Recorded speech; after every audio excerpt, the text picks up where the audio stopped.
name is Chris Eppstein, and I am one of the core developers on SASS, and I created the Compass style sheet framework, and I work at Caring.com as our architect.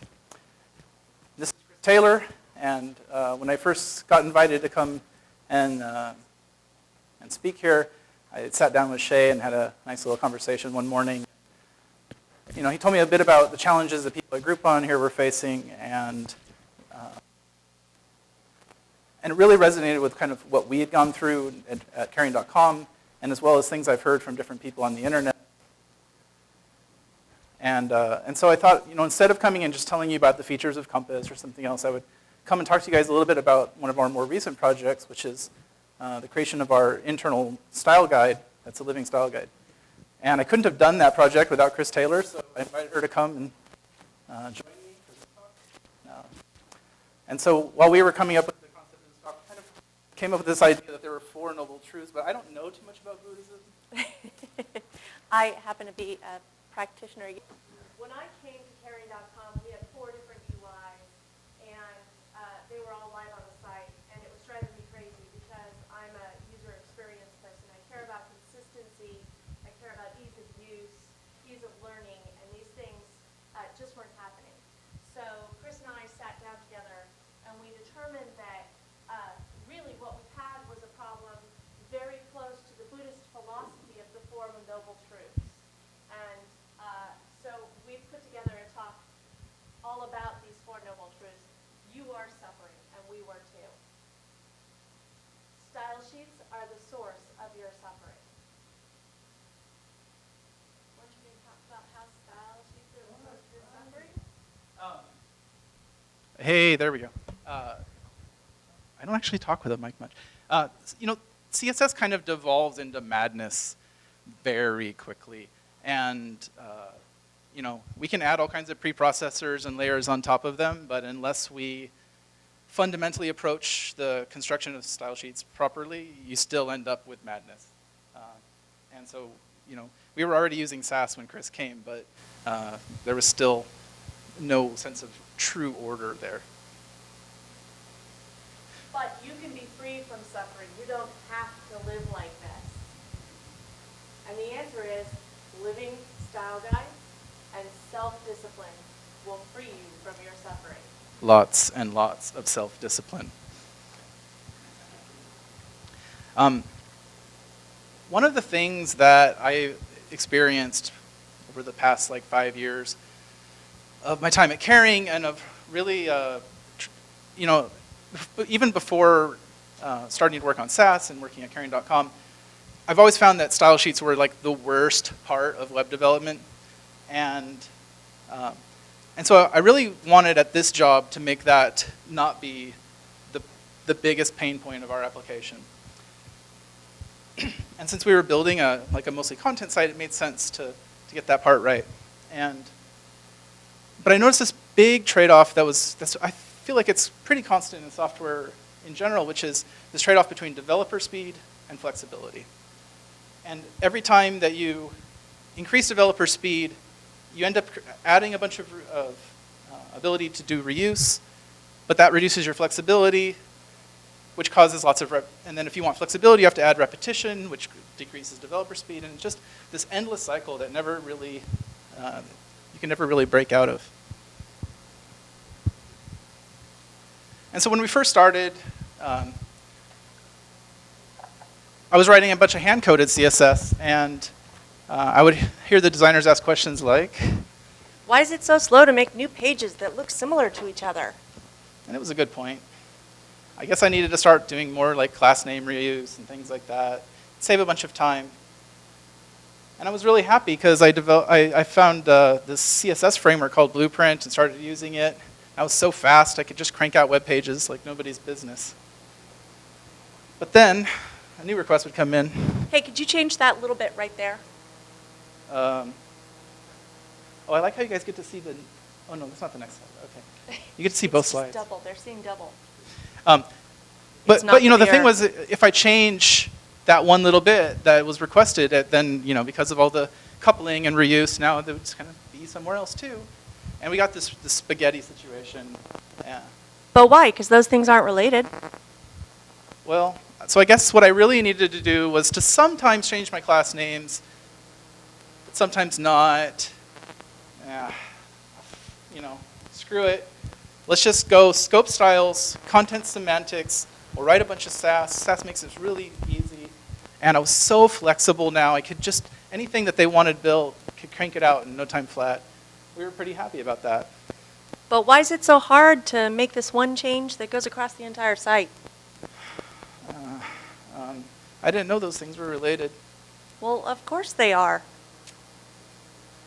So what we ended up coming up with was that we needed a way to make some design-oriented concepts that weren't tied to presentation so they could vary in appearance over time.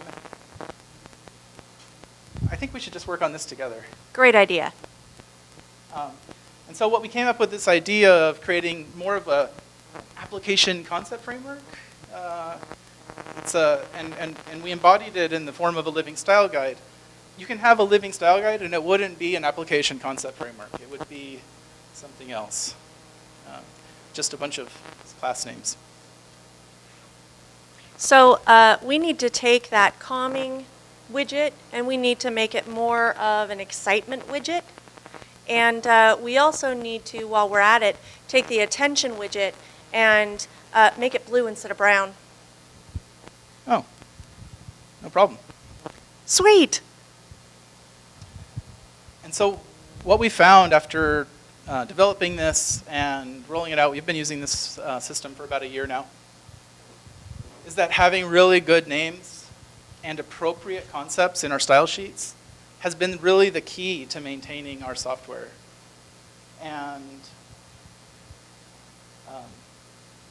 but how do we know really if there's a concept that's appropriate? So I came up with some guidelines for our class names that we could kind of measure things against. And at first I would say like a concept is appropriate if it's independent of all the other concepts in the application. And by concept here, I'm really just meaning like a class name or a mixin or a selector of some kind. And so, or that name needs to be, if it isn't independent of all the other things, it needs to have a very clear relationship to the other things. And the other thing is that a concept is appropriate only when it lives in the application domain. And I'm not talking, I think we have a lot of coders here, but I'm not talking about like the web domain. I'm talking about like application domain is where your words get meaning. So like everybody has a user, but everybody probably has a different mindset of what a user means for their own application. And so that the names acquire meaning in the context of an application domain. Oh, and lastly, a concept can be appropriate if it exists to support other appropriate concepts. That's so meta. Yeah. But what makes a good name? Well, a good name communicates your intent for that item. It is short, 1 or 2 words. It takes your personal understanding of that item and it communicates it out to a person who may not have that understanding, who doesn't have the background you have, who doesn't have the history you have with that item. But naming things changes them. It locks them in place. Something could have been all kinds of things until you name it, and now it's just that thing forever. It also carries along with it connotation, because what a word means to me is not necessarily what it means to you. So when I name something, I give it all the baggage you have attached to that word. And this is really hard for designers to do because we tend to think visually, we tend to think of pictures. So I like to name things, you know, a big blue square, but that doesn't communicate my intent in any way. And so I often need help from you in naming because you name things all the time. That's true.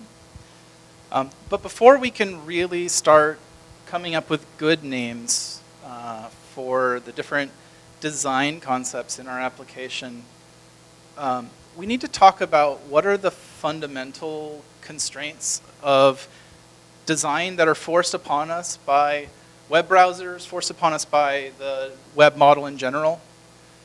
And we can't escape this, and so the best thing we can do is just accept it and embrace it. And really, artists and designers love to work within constraints.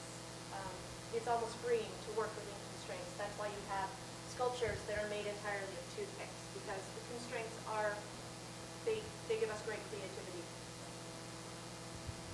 And so when we were first starting this project, I really started, I sat down and I thought about what are the different concepts that we needed to work within, and what are our constraints, and I sat down and I wrote them all down for Chris. I actually sent her a list of like 99 questions or something like that dug really deep into each of these different aspects, and I just want to cover them briefly. For most of us, they're probably not too big of a deal, but I think that they bear repeating. So the first thing that we're going to do is we're going to reset our CSS. Hopefully you all do this.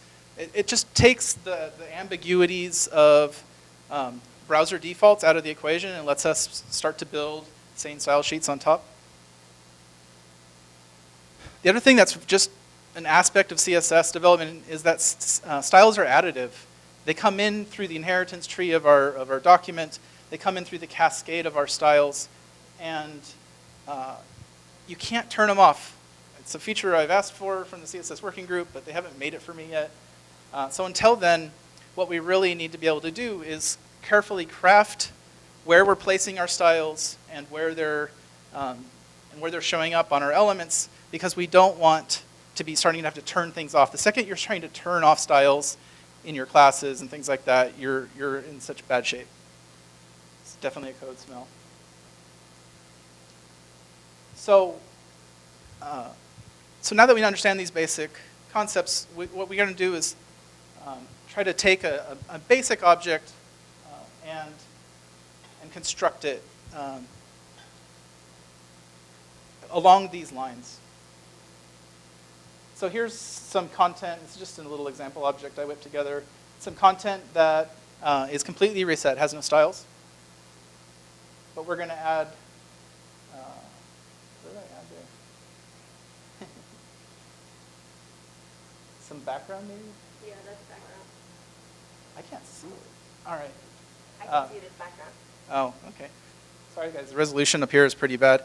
Adding some background, some typography, some foreground colors, padding. And then you can start to see how this one simple object is composed of all of these individual traits. And it is along these lines that our names have to live. So on our site, we would call this the calming background, the shadow box, reading text, the colors for our for our green backgrounds, vertically padded. But these objects, they stretch, they expand, they accommodate their content, but they need to live within some constraints, and that's where our layouts come together. So highly encourage you guys to build to a grid. We've decided to created our own grid system. I've blogged about it on my blog. There's a link here in the notes later. And on top of this grid system, we've built a grid for each media type that we support. And then we define each of our layouts on top of those grids. And that gives us a lot of control in terms of being able to adapt our web pages to different browsers.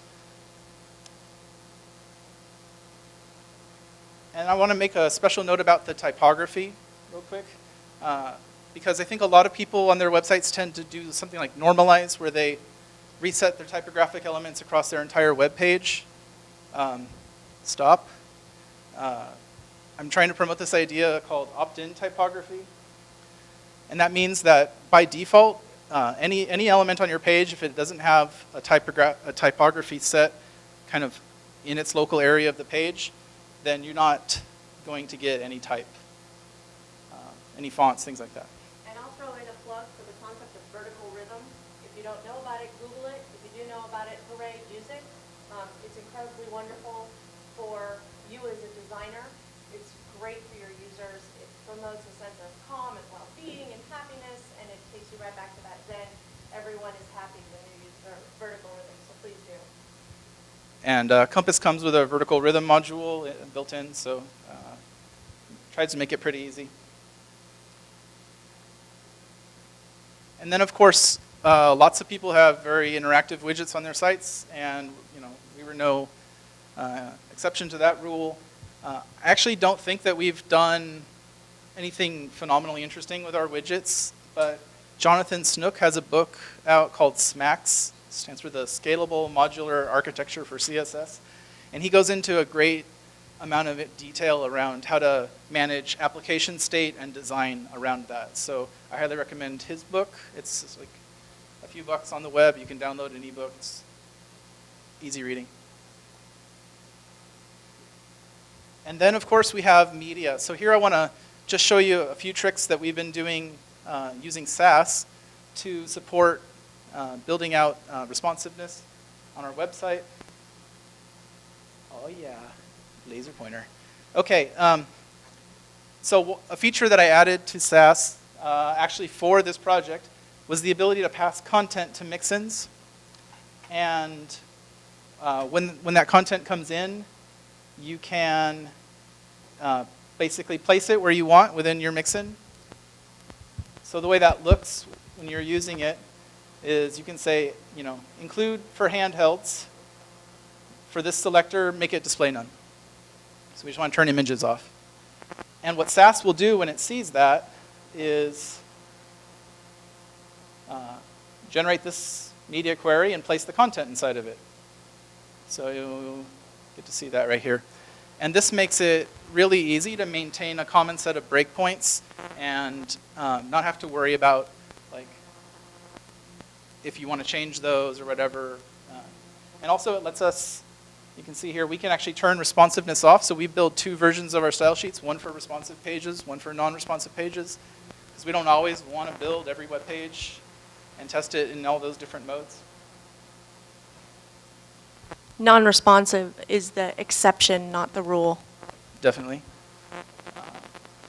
And then I would say, height is a scary word. Anytime I get a comp and it has something that looks like it's obviously fixed height, I start to get a little worried. The web likes to be fluid. So just avoid height like the plague. And I think you'll find that things tend to be much happier. As designers, don't design things with fixed height. It's not a kindness to you. It's not a kindness to your developer. It's not a kindness to your users. There are too many factors you can't control. So just accept that as a restraint. You can never have a fixed height, and just move on. And in fact, I love it when I get comps and there's elements that are right next to each other and they're not the same height, because that shows me all kinds of great information, am I gonna, how the containers are gonna work and how floats are gonna probably work out and stuff, so. Artistically, it hurts, but man, it's a favor. And lastly, okay. And this slide is all about accepting and embracing progressive enhancement or graceful degradation, whatever you want to call it. It's great if your designs look perfect in one particular browser, but don't be a control freak. It's okay if it doesn't look exactly like you designed it in other browsers, older browsers. Your design isn't that important. What's important is the usability and that the user can find and learn and understand the design. So if it doesn't have rounded corners all the time, it doesn't matter. Now, there's an exception to that. Sometimes I will ask Chris to write a shim and take the extra time to make sure something looks the same in all browsers, because maybe for some reason there's an affordance there in the curved corners that really needs to be used in order to get the point across. And so at that point, we will work the extra mile. But most of the time, you're going to save your developer a ton of time, and really you're not winning that much usability or even aesthetics by requiring all browsers to look exactly the same.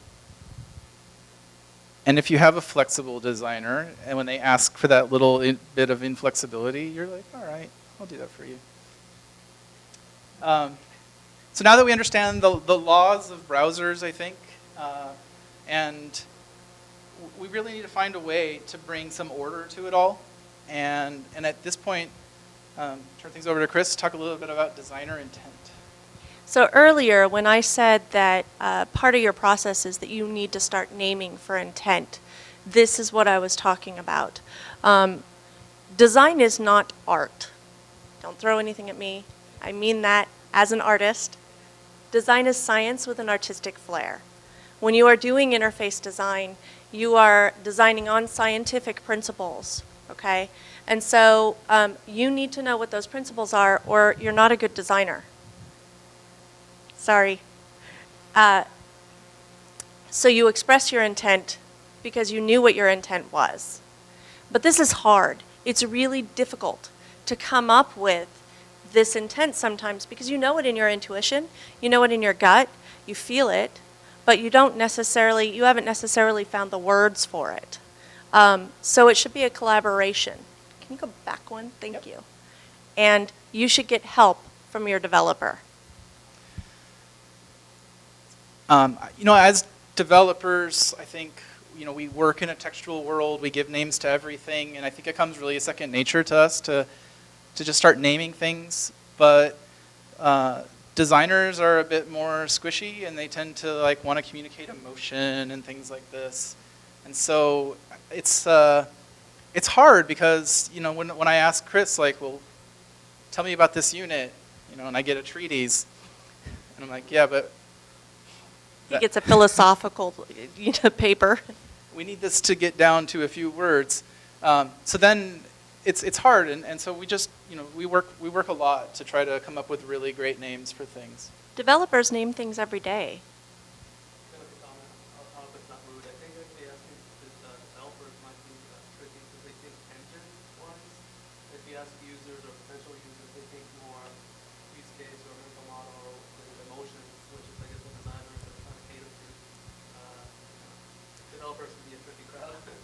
My users should never have to think about the border around an area. So I would be hesitant to ask a user, what would you call this border? Yeah, we're talking. Yeah, this is pretty nitty-gritty stuff. There's the high-level widget concept, and maybe they would have a good name for that. But Absolutely. the different traits of that widget, kind of that we talked earlier, breaking things down around typographies and around borders and shadows and things like that. Those things still need to have really good names that describe the designer's purpose for them being used in that particular design. And you'll see why in a minute. So naming is hard, and as developers, I think one of our job is to work really closely with the designers to help them learn some of the best practices around naming, and to find that sweet spot really between presentation and semantics, to keep the amount of change required to a minimum. And this really comes from kind of meeting the designer's intent. And to do that, we play a little thing we like to call the name game.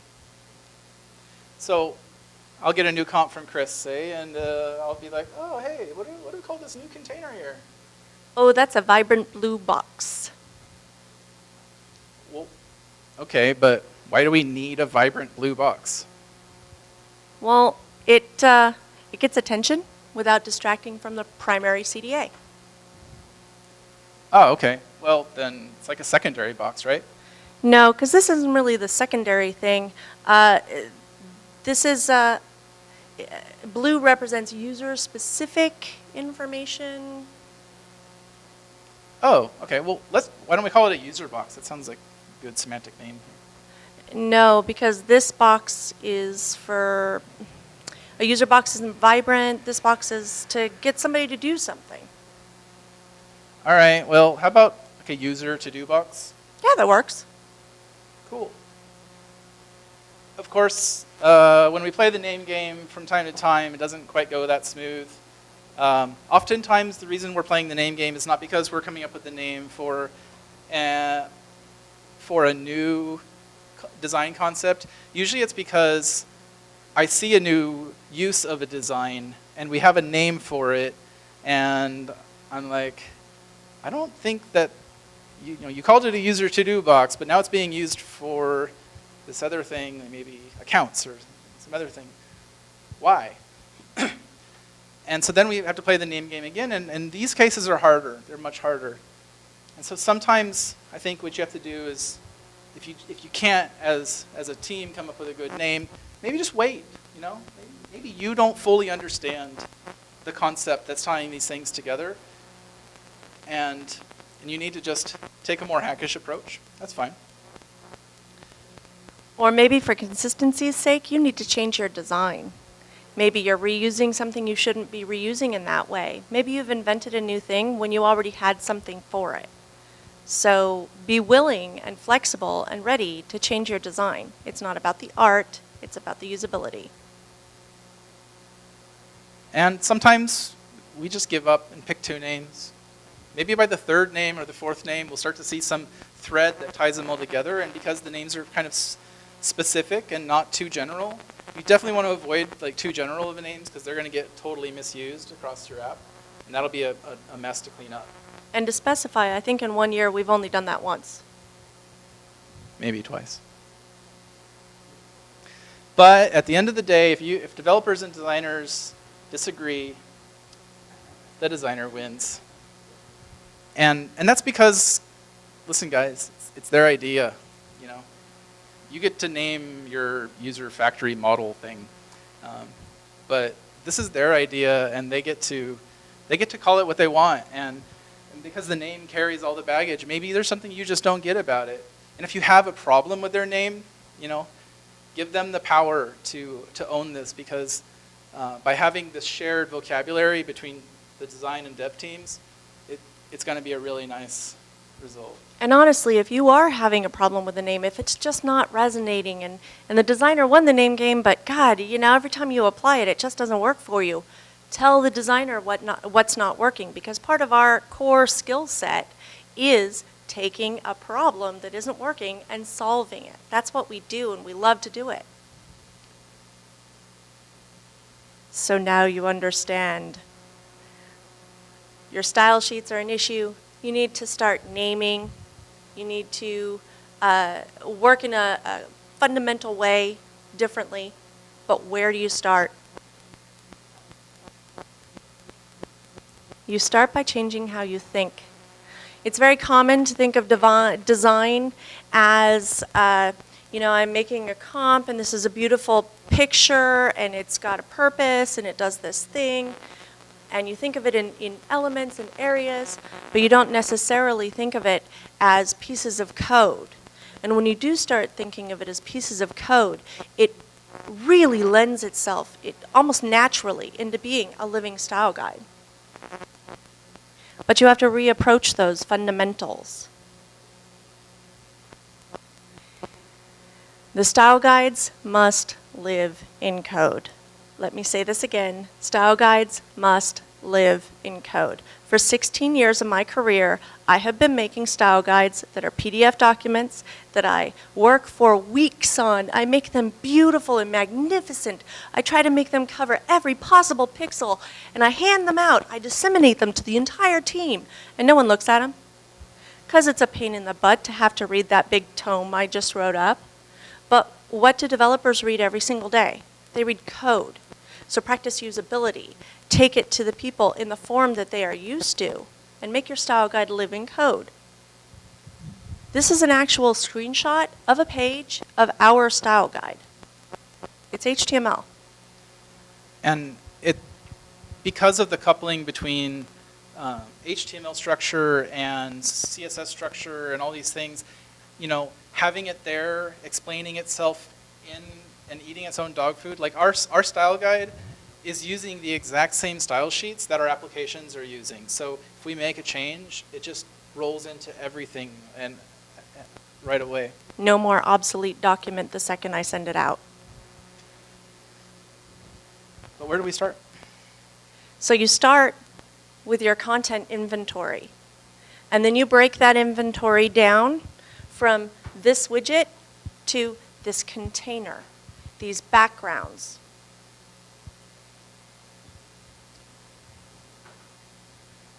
And so like I said, this unit here, where we had broken it up into all these different pieces, oftentimes we're coming to something that's already existing and we need, in fact, more often than not, because we start with these things in our main application styles and they're kind of all jumbled up.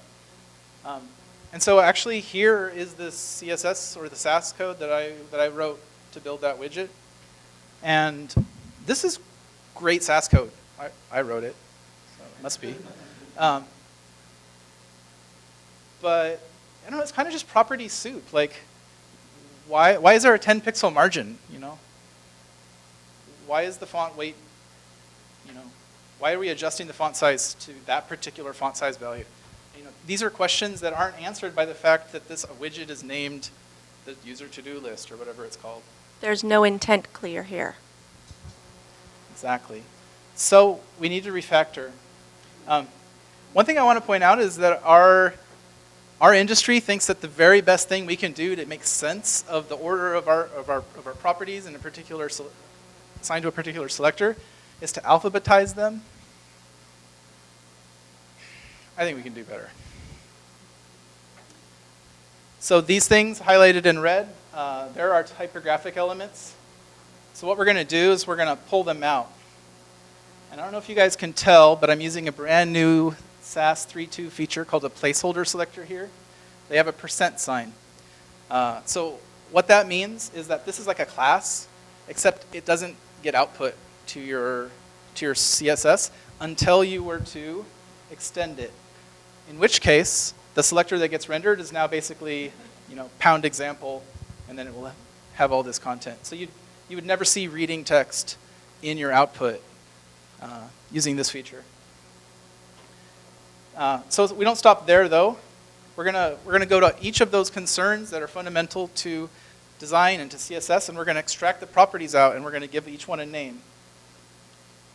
So now we've extracted out a shadow box, our calming background, the color for our typography when it's on a green background, some vertically separatedness, some vertically paddedness. These are horrible names, but they're presentational, right? They live in our style sheets because they're placeholder selectors. And so what we started with was this big giant mess of property soup.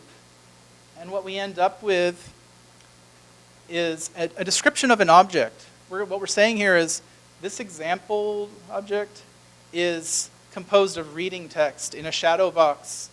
It's calming. It's got foreground color that goes with the background color, and it's vertically separated and vertically padded from the rest of the content around it. I understand when I read this what an example is, you know, what a user to-do box is or whatever, because I'm constructing it from these higher level concepts. I don't know what those are, but as long as they don't hurt each other, as long as I can push them together in any order I want, it doesn't matter if I understand them. And that's why these delineations between typography and container and background are so important. But we made things a little worse in one respect. We started out with 25 lines of code, and now I've got 50.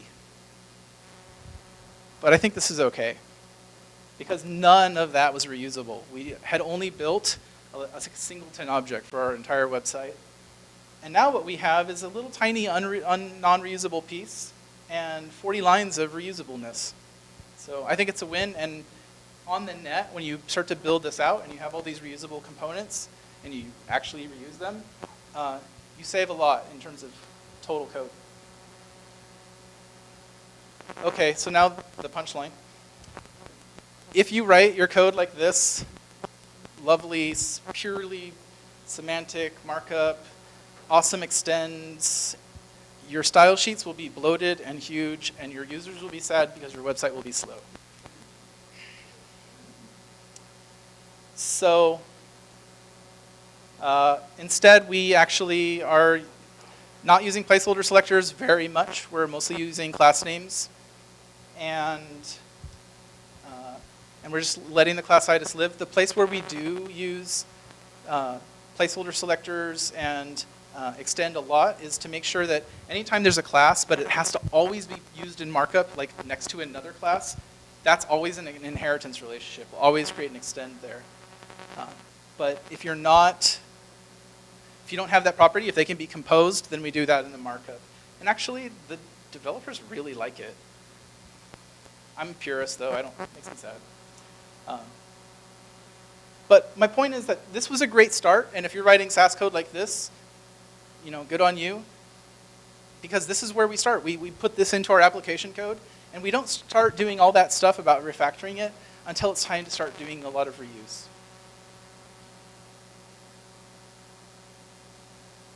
And I think, in general, the progression of a design kind of goes from, you know, we have a concept, we prototype it, we do some user testing, maybe we create a bunch of different variations, and we'll use it on one little part of our app for a while until it really starts working for us. And at that point, when we cross the multiple uses, then we start to refactor it, turn it in. So just, you know, don't do this kind of this big decomposition thing on small projects. This is for building big sites and stuff. When Chris gets a new comp from me and it's got an element he's never seen, in addition to playing the name game, we will often have this dialogue where he says, hey, is this a snowflake? And what he means is this a unique item? Is this something that's probably never going to be used again? Or is this something new that you're introducing and you plan to roll out lots of places? And sometimes I'll say, yes, it's a snowflake, and then it works so great, or users love it so much that later on I'm going to want it to be something. When it's a snowflake, he builds it in that original Sass way. But as soon as it becomes something that we reuse, then he refactors. That's when he goes through the mix-ins.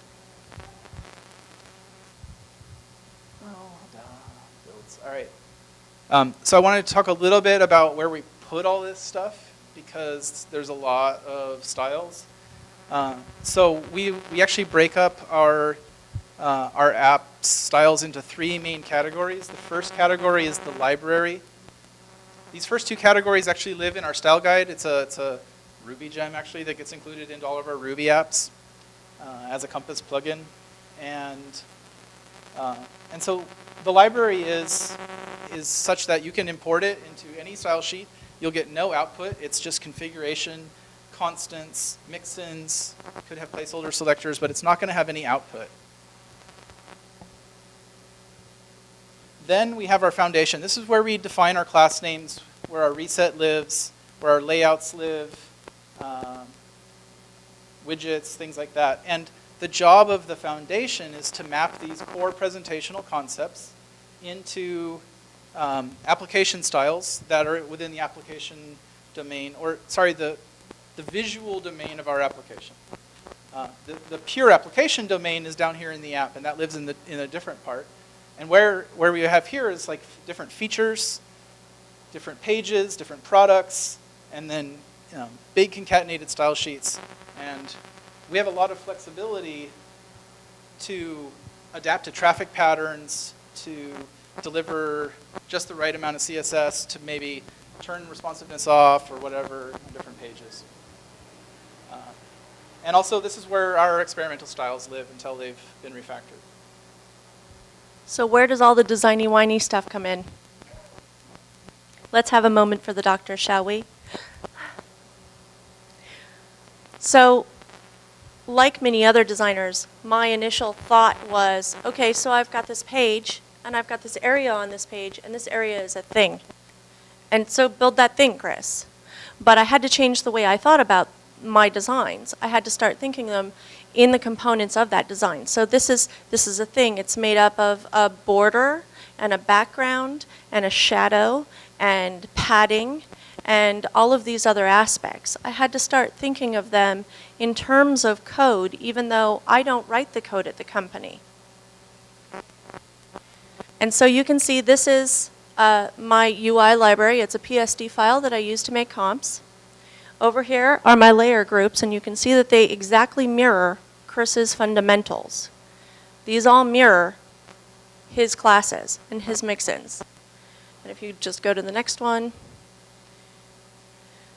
But the important thing that you have to remember when you start to think this way is that interactions are essential design elements. And again, if you don't think that way, you're not a good designer, because you're not designing things that just sit there. You're designing things that people are interacting with.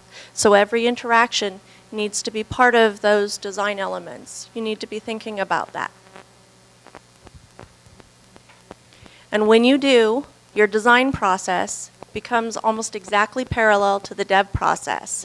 And the clouds open up, and God rays come down, and there's celestial voices going, ah, because it becomes so much easier for you and for your developer. But would you think, do you think that by like customizing your design process so much to being developer-y like that you've somehow sacrificed, I don't know, the perfectness of design? No, design is not art. When you are designing in a developer-y way, you are enabling yourself, you're enabling your developer, and you might actually think of things you wouldn't have thought of in a static comp if you were thinking of it as a picture. If you're thinking of it as an interaction, you're going to think of different things and design better things. Yeah, it makes sense. Also, I've seen times where like you break the rules in like one little way, and because the rest of the site is so regular, that really like pops out. Sure, breaking the rules is fantastic. There's one other thing that this enables, and that is if you code, you might actually be able to do your designs in code. I don't work that way, but Chris would love me to. If you are a designer developer, who here would call themselves that? All right. So the name game is not an excuse to talk to yourself while sitting at your desk. The name game is really important to play with another person because, as we said, the names that you give things don't have the meaning you think they have. So you have to tell someone else the name and let them tell it back to you in a way that you can confirm that you've given it a name that is understandable to at least one other human on this planet. All right, we're almost done. I know we all want beer. I do. We're just going to wrap up. So one of the big benefits of taking this approach is that everything has a place. We know when there's a new style or where there's a new component, when there's a new app widget, we know exactly where to go and put it. There's actually not a conversation about that. Over the course of rolling out this style guide project, we went from 3.5 megabytes of CSS to 1.2 megabytes. Now, we're not serving all of that in one request, of course, but in terms of totally served over maybe a very long session or repeat users who come to different parts of the site, they would end up downloading 3.5 megabytes, and so 1/3 basically of it's pretty good savings. Also, your communication becomes really ridiculously efficient. I can now say, oh, it's an attention box with a calming background and user contributed text. And he knows exactly what I'm talking about because I just used his classes. He can go and code it now because I just described it to him. Actually, you named them, so they're your classes. They're my classes. And of course, we have all that low coupling, which means we have composability.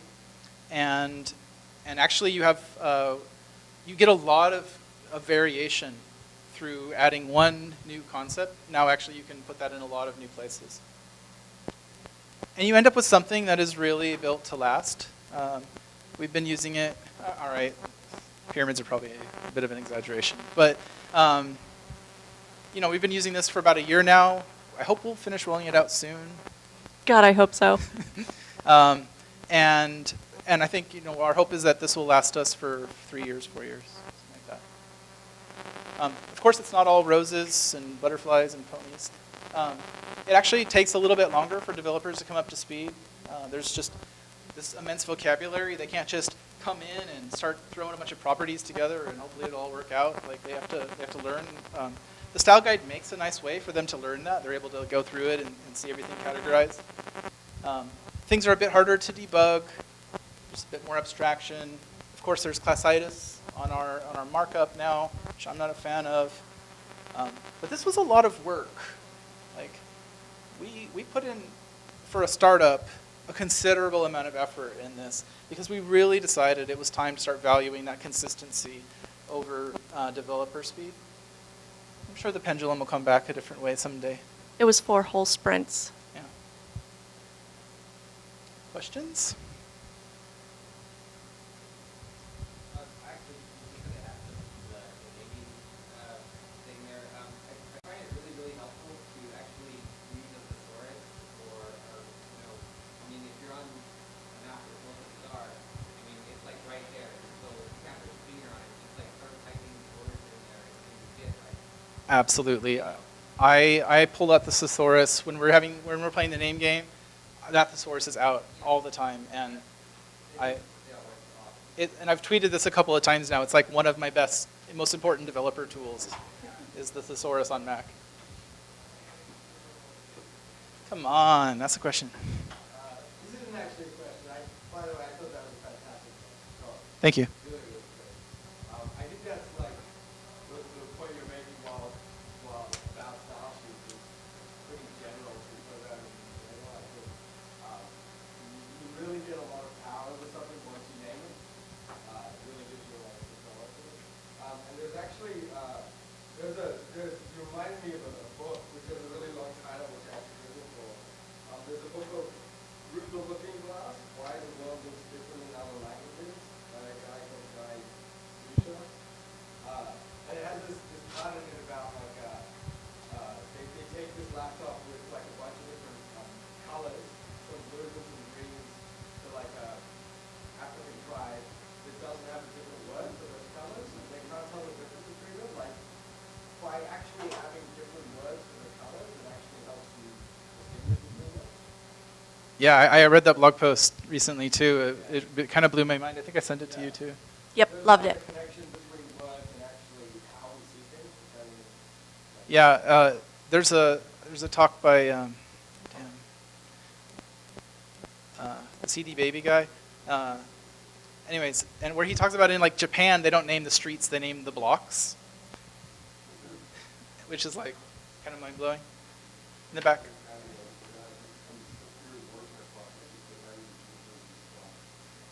Sorry, I couldn't hear you. Language influences thought. Yes, indeed. Naming things changes them. It fixes them in place. That's why we take great care. It's worth it. Like a half hour to name something is worth it. Otherwise, it's just going to get used wrong. It's worth half an hour to name something that's 1 inch big on your website. So a question about the calming unit, I guess, the calming class, so that there's typography, there's space, and there are all these colors. But we're expecting calming to be sort of a container, whatever. You do extend on calming and those other emotions. I haven't really seen an emotion used as a class before. Why? What is calming? I'm having a hard time understanding this exactly. Name for intent. My intent with that class is to create an element which instantly makes a person feel calm. So I've done a design that I feel is intended to calm someone, and that gets classed as calming. But if later we find out that it doesn't make people calm enough, I will either change the class or change the name. So is that like override colors, or so I know some of the other extends in there were the generic generally used units that contain colors and borders and things like that. Was calming sort of an override? no, calming was only the background, actually. In this case, But if we had a calming background that also needed a particular border or things like that, then in fact, all of our backgrounds have an associated foreground. We would actually never specify the foreground in markup because they're always linked. And so what we do is our foregrounds extend our backgrounds so that you only have to put the background class on a particular element and you get the foreground colors that come along with it. And so the same thing with calming. If you had a border that should always go with that, then you would maybe extend, that border would extend the calming class. Or maybe the other way around, like the calming background might extend the calming border so that they always get pushed together. in this case, we haven't done that because I want to be able to use the calming background with pretty much any element that I happen to have the whim to use it with. But there are some things that we will make a strict rule these two are always together. A vibrant blue box always has a white background. That's just our rule. And so those two will be tied together in the code. Any other questions? Show the puppy. Isn't that a cute puppy? It looks like a hamburger to me.